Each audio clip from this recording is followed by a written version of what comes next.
the Department of Correctional Services says Bester is currently at the Kgosi Mampuru the second correctional facility in Pretoria.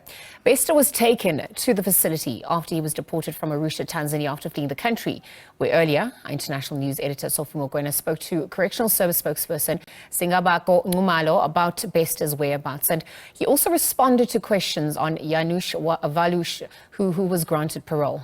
Waluś killed the SACP General Secretary Hani back in 1993. I can confirm that upon Mr. Bester's arrival from Tanzania, he was then admitted at Kgosi Mampuru, the second correctional facility. That's where he is kept. He also needed to be taken to Bloemfontein at a magistrate court. He appeared there. After that appearance, he was again taken back to Kgosi Mampuru, the second correctional facility at the CIMEX. That is where he's kept right now. He is in Pretoria as we speak. People would want to know, because there were concerns raised around his security and him not willing to eat. Have you addressed those concerns? How far true are those reports or those allegations? Considering what has happened around the life of Mr. Thabo Bester, it elevated his public profile, meaning that the risk is much higher. Hence, he needed to be taken to a CIMEX facility. There, he's being kept in a single cell, but there is constant monitoring by our officials, because the danger is not just from other inmates or other officials, but even himself is considered to be a danger to himself. Hence, then he has to be monitored 24 hours a day.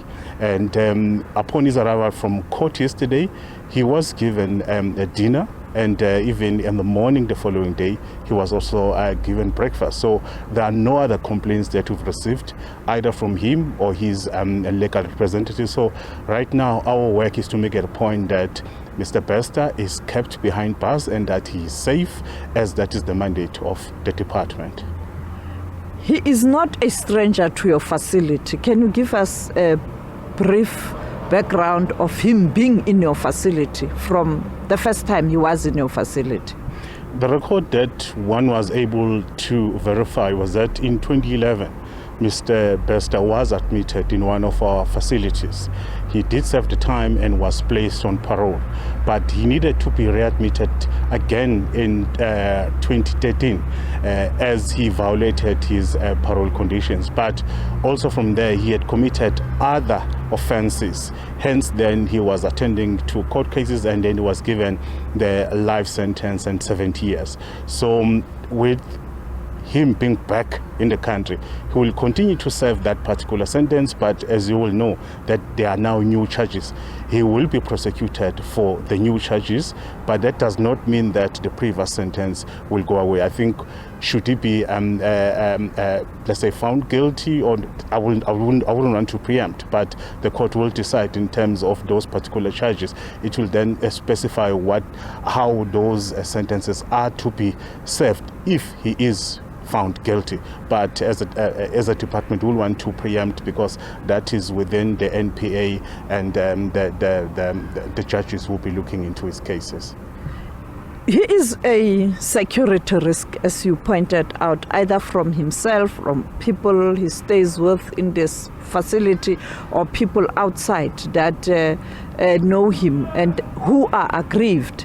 Now, transporting him from Pretoria to Bloem for the court cases, it's a huge logistical nightmare, if I were to put it that way. Will you cope?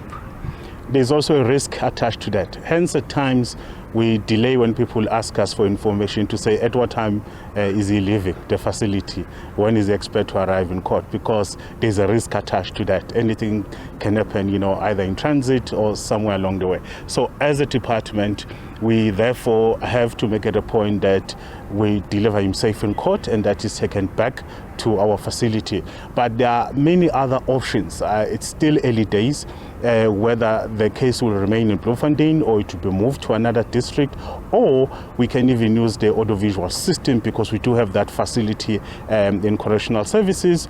even a court at Kgosi Mampuru is available, but then that is within the ambit of the Justice Department, the NPA, and other entities involved with cases. But as a department, our work remains clear to say whenever an inmate is required to appear before a judicial officer, we make that possible, and that we transport him safe and back to the center. But the risk is there when we have to transport an inmate to any other area.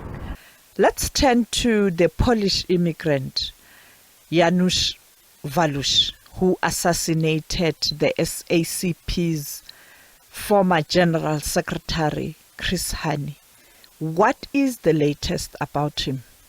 He remains on parole, and once that parole has expired, he will then be deported back to the country of origin, and that parole has not expired as yet. So as a department, we continue to monitor him and to ensure that he does comply with his parole conditions until such time that it expires, and then that process of deportation will then ensue.